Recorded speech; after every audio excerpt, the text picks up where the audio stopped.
Hari ini rencananya 2 saksi, tetapi karena ada kendala di majelis hakim, jadi sampai 1 saksi aja yang baru diperiksa. Saksi ini saksi dari kami, tidak ada di dalam BAP, menerangkan tentang aktivitas di Asrama Putri. Karena kami ingin memastikan tentang tempus delikti dari 2 peristiwa itu. Kan ada 2 peristiwa, semua dimulai malam. Kalau konstruksi dari dakwaan jaksa, yang satu dimulai jam 10 malam sampai besok dini hari, sampai siang hari. Kemudian yang kedua kan jam 2.30 dini hari.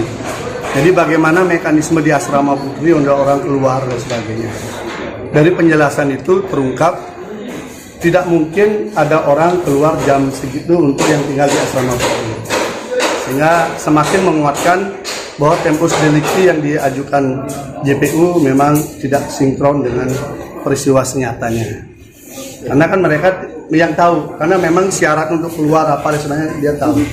Dan saya tanyakan dengan korban apakah ada keluar minta izin waktu itu, tidak ada. Jadi peristiwanya memang tidak ada, jadi keluar malam di atas jam 10 naik mobil APP beberapa orang itu tidak ada. Karena izinnya kan pasti kelihatan kan. Ini saksi atau pengawas ya? Ya, yang pengawas dan penanggung jawab untuk pengaturan Asrama Putri. Dan bilang dari sejak kecil yang bersangkutan di pondok memang, jadi sangat hafal jadinya. Pada saat kejadian, bagaimana saksi bisa memastikan bahwa pelapor itu tidak keluar? Ya, karena di situ kan jam tertentu sudah dikunci, pintu pagar sudah dikunci, kemudian ada yang namanya HAS, yaitu Satuan Pengamanan Pondok. Kemudian kalau orang keluar pasti akan melewati pintu pagar yang terkunci itu.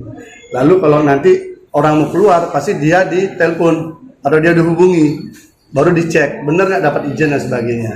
Dan kalau dia akan pulang itu pun harus ada izin tertulis, dan dia harus membawa surat pulang ditandatangani oleh orang tuanya di rumah ketika balik.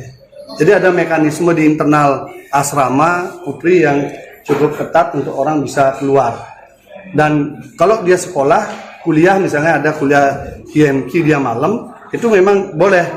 Tapi di atas jam 9 selesai kuliah udah masuk lagi, habis itu digembok lagi. Ya, sehingga kalau mau pergi jam 2.30 dini hari, rasanya agak nggak sinkron. Pertama keluar dari asrama tidak sinkron. Kemarin saksi kemarin juga yang menerima yang bersangkutan yang disuruh menjauhi kopi juga mengatakan nggak ada. Jadi ini semakin memperkuat kita bahwa peristiwanya memang mendekati antara fiksi atau fiktif. Adakah kondisi tertentu yang bisa membuat pelapor itu bisa keluar misalkan izin darurat atau pasti ketahuan. Iya, karena di situ ada 12 pengurus di asrama itu yang masing-masing punya tugas yang pasti akan ketahuan. Hanya tadi dijelaskan yang bersangkutan korban yang mengaku korban ini tidak satu ruangan dengan kakaknya. Kakaknya nggak mau minta pisah aja dengan adiknya. Itu dijelaskan. Tapi saksi bisa memastikan ya bahwa bisa memastikan karena dia seingat dia ada 1 saksi, ada saksi yang lain pernah minta izin malam itu tidak disetujui untuk urusan RSTMC. Ada urusan ke Puri Telandaan. Nanti kan kita tinggal sinkronkan lagi 2 saja, lagi 3 orang yang nyetir mobil yang biasa antar jemput, bener nggak ada jam malam. Kemudian yang kedua yang membonceng naik sepeda motor jam 2.30 dini hari, bener nggak? Dan yang ketiga yang katanya melihat WA ancaman. Nah, kalau ini 3-tiganya juga mengatakan peristiwa yang tidak ada, clear dan clean, memang ini peristiwa fiktif yang dipaksakan. Karena saksi faktanya sudah mengkonstruksikan semua nggak nyambung.